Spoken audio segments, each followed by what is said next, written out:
Hello friends, welcome to WSQ tech channel. आज हम एक नया इंटरेस्टिंग टॉपिक पढ़ेंगे, दैट इज़ सॉफ्टवेयर टेस्टिंग। पहले अपन मैनुअल टेस्टिंग पढ़ेंगे, उसके बाद में अपन ऑटोमेशन टेस्टिंग पढ़ेंगे। तो स्टार्ट करते हैं अपन। ये सारे टॉपिक्स है जो आज के लेक्चर में अपन कवर करेंगे। First point, what is testing, testing क्या होती है।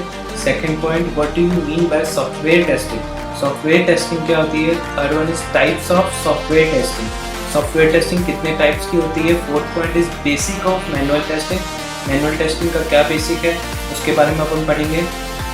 Fifth one is basic components of software application, software application के कौन कौन से कंपोनेंट्स होते हैं उनके बारे में अपन पढ़ेंगे। And the last one is basic characteristics of software application, एक एप्लीकेशन की क्या क्या कैरेक्टरिस्टिक्स होती है वो अपन पढ़ेंगे।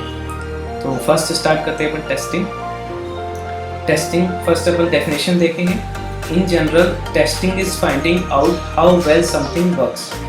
इसका मतलब है जैसे आप टेस्टिंग डेली रूटीन में अपन काम में लेते हैं। फॉर एग्जांपल आपने रूम में एंटर किया, आपने फैन का स्विच ऑन किया, फैन ऑन हो रहा है, दैट इज क्या है, टेस्टिंग। आप क्या कर रहे हैं, उसे टेस्ट कर रहे हैं। आपने स्विच ऑन किया, आपका फैन ऑन हो रहा है, तो क्या हो गया, आपका टेस्ट केस बन गया। एक आपने स्विच को ऑन किया, देन आपने फैन रोटेट होना शुरू हुआ, उससे आपको हवा मिली, वो क्या हो गया, आपका टेस्टिंग। आपने फैन को टेस्ट किया है। Second point, in terms of human beings testing tells what level of knowledge और स्किल हैज़ बीन एक्वायर्ड। इसका मतलब ह्यूमन बींग्स में टेस्ट कैसे किया जाता है, आपकी नॉलेज के बेसिस पे आपको टेस्ट किया जाता है, आपकी स्किल्स और नॉलेज के अकॉर्डिंग आपको टेस्ट किया जाता है, आपकी नॉलेज को टेस्ट किया जाता है। Third point, in computer hardware and software development testing is used eight key checkpoints in the overall process to determine whether objectives are being met. For example, आपके पास एक यूज़र आता है, उसने बोला मुझे एक अपना लॉगिन पैनल बनाना है, उसमें यूज़र नेम होना चाहिए, पासवर्ड होना चाहिए और लॉगिन का स्विच होना चाहिए, एक टैब होना चाहिए जिस पर आप क्लिक करेंगे, देन वो डैशबोर्ड पर लॉगिन हो जाएगा, उसकी प्रोफाइल क्रिएट हो जाएगी। तो उसका की पॉइंट क्या होगा, की पॉइंट इन द सेंस आपको सबसे स्टार्टिंग में पहले क्या करना पड़ेगा। आप सबसे पहले क्या करेंगे, उसका रजिस्ट्रेशन पैनल बनाएंगे। तो रजिस्ट्रेशन पैनल बनेगा, उस पैनल में आप रजिस्टर होंगे, उसके बाद ही आप लॉगिन कर सकते हैं। तो की चेक पॉइंट क्या हो गया, आपका रजिस्ट्रेशन फंक्शनलिटी। आपको पहले रजिस्ट्रेशन फंक्शनलिटी बनानी पड़ेगी, उसके बाद में आप लॉगिन फंक्शनलिटी बनाएंगे। जैसे यहाँ पे एग्जाम्पल दिया है, फुलफिल ऑफ यूज़र रिक्वायरमेंट्स। अपनी यूज़र रिक्वायरमेंट फुलफिल हो जाएगी क्योंकि फर्स्ट आपको लॉगिन बनाना है, फर्स्ट आपको लॉगिन पैनल बनाना है, उसके लिए आपको क्या चाहिएगा, रजिस्ट्रेशन चाहिए। तो लॉगिन पैनल क्या होगी, आपकी यूज़र की रिक्वायरमेंट होगी, आप इसे क्या करेंगे, फुलफिल करेंगे। Next, software testing. यहाँ अपन देखेंगे सॉफ्टवेयर टेस्टिंग की डेफिनेशन क्या होती है।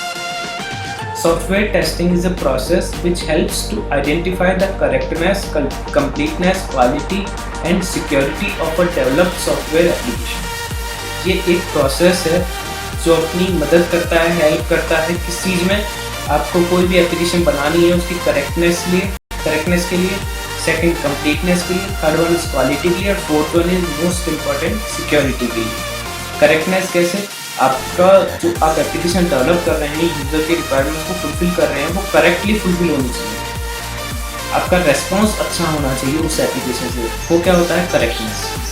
सेकेंड कंप्लीटनेस, जो यूज़र की रिक्वायरमेंट्स है वो सारी रिक्वायरमेंट्स कंप्लीट होनी चाहिए, तो वो क्या हो गया, यूज़र की रिक्वायरमेंट कंप्लीट होनी चाहिए, दैट इज कंप्लीटनेस।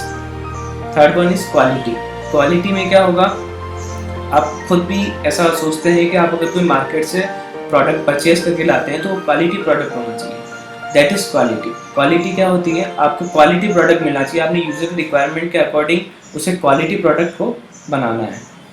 और लास्ट वन इज सिक्योरिटी क्या होता है, आप जैसे पेमेंट वगैरह यूज़ करते हैं, पेटीएम यूज़ करते हैं अपन एप्लीकेशन, और बहुत सारे वॉलेट्स हैं उन्हें यूज़ करते हैं, वो सिक्योरिटी मेन होती है। आपने मान लो कोई यूज़र का पेमेंट गेटवे बनाया, अगर वही सिक्योर नहीं है तो आपकी सॉफ्टवेयर एप्लीकेशन यूज़र की रिक्वायरमेंट के अकॉर्डिंग क्वालिटी प्रोडक्ट आप बना ही नहीं सकते। अब अपन देखते हैं टाइप्स ऑफ सॉफ्टवेयर टेस्टिंग। दो टाइप्स की होती है सॉफ्टवेयर टेस्टिंग। फर्स्ट होती है मैनुअल टेस्टिंग, उसके बाद होती है ऑटोमेशन टेस्टिंग। फर्स्ट अपन पढ़ेंगे मैनुअल टेस्टिंग। तो अपन स्टार्ट करते हैं बेसिक ऑफ मैनुअल टेस्टिंग से। मैनुअल टेस्टिंग, फर्स्ट अपन इसकी डेफिनेशन देखेंगे। It is a type of software testing where testers manually execute test cases without using any automation tool. मतलब आपको क्या करना होगा, आपको मैनुअली एक वेबसाइट को या एक एप्लीकेशन को आपको टेस्ट करना होगा। कैसे टेस्ट करेंगे आप मैनुअली टेस्ट केसेस लिखेंगे, आप उसमें मैनुअली इनपुट प्रोवाइड कराएंगे। फॉर एग्जांपल आपने एक वेबसाइट या एक एप्लीकेशन ओपन करी, आप उसमें लॉगिन कर रहे हैं, तो आपको लॉगिन का डेटा क्या होगा, खुद ही आपको एंटर करना पड़ेगा, मैनुअली आपको एंटर करना पड़ेगा। तो वो क्या हो गया, मैनुअल टेस्टिंग। आपको किसी टूल की रिक्वायरमेंट नहीं है और आप बिना किसी टूल की मदद से आप मैनुअल टेस्टिंग को परफॉर्म कर रहे हैं। Second point, it is the most primitive of all testing types and help find bugs in the software system. Means ये बहुत ओल्ड मेथड है जो आज भी काम आता है। अगर आप मैनुअल टेस्टिंग करते हैं तभी आप ऑटोमेशन परफॉर्म कर सकते हैं और मैनुअल टेस्टिंग की मदद से आप बग को फाइंड करते हैं। Third point is, any new application must be manually tested before its testing can be automated. Manual testing requires more effort but it is necessary to check automation feasibility. देखिए, आप manual test किए बिना automation perform नहीं कर सकते, वो मैंने आपको बताया। सेकंड, इसमें क्या मेंशन किया गया है, मैनुअल टेस्टिंग के लिए आपको एफर्ट की बहुत ज़्यादा ज़रूरत होती है, क्योंकि आपको हर काम मैनुअली करना होता है। आपको एप्लीकेशन को इनपुट प्रोवाइड कराना है, वो भी आप कैसे प्रोवाइड कराएंगे, मैनुअली प्रोवाइड कराएंगे। Next one is, manual testing does not require knowledge of any testing tool.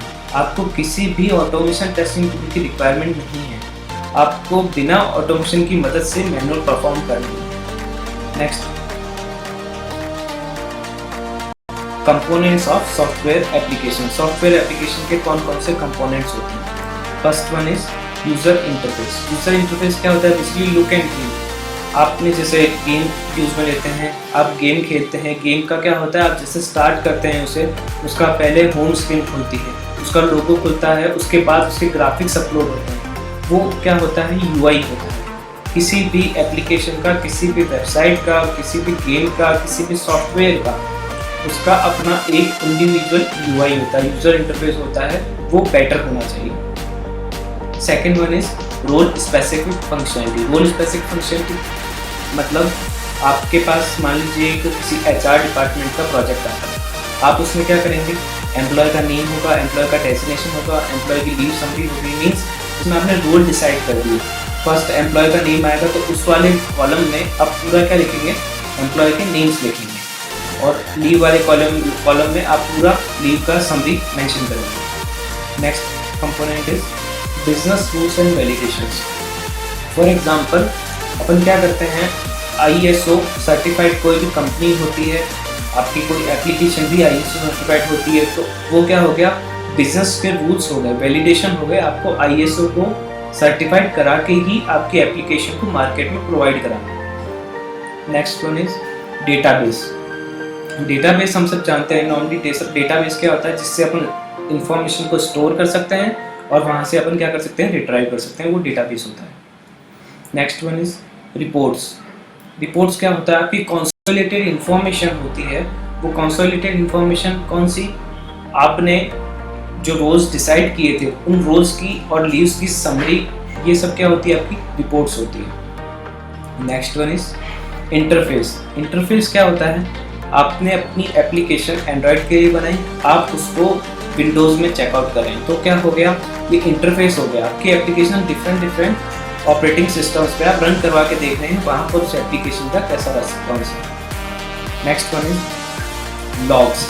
Logs क्या होता है, आपकी डिफेक्ट रिपोर्ट होती है। मान लीजिए आपके एप्लीकेशन जो आपने बनाई थी उसमें कोई डिफेक्ट आ रहा है, आप लॉगिन कर रहे हैं, लॉगिन हो नहीं रहा है, तो वो क्या हो गया, एक तरह का डिफेक्ट हो गया। वो कहाँ मेंशन किया जाएगा, अपने लॉग में। The last one is backend process. Backend process में क्या होता है, आपने एप्लीकेशन को स्टार्ट किया, उसकी जो एडिशनल फाइल्स होती है वो आपको पता नहीं होती है कि कैसे रन होके आपको सीधा रीडायरेक्ट कर रही है होम पेज पे, तो वो क्या हो गया, बैकएंड का प्रोसेस हो गया, जहाँ पर आप इंटरेक्ट नहीं कर सकते। Next point is characteristics of software application.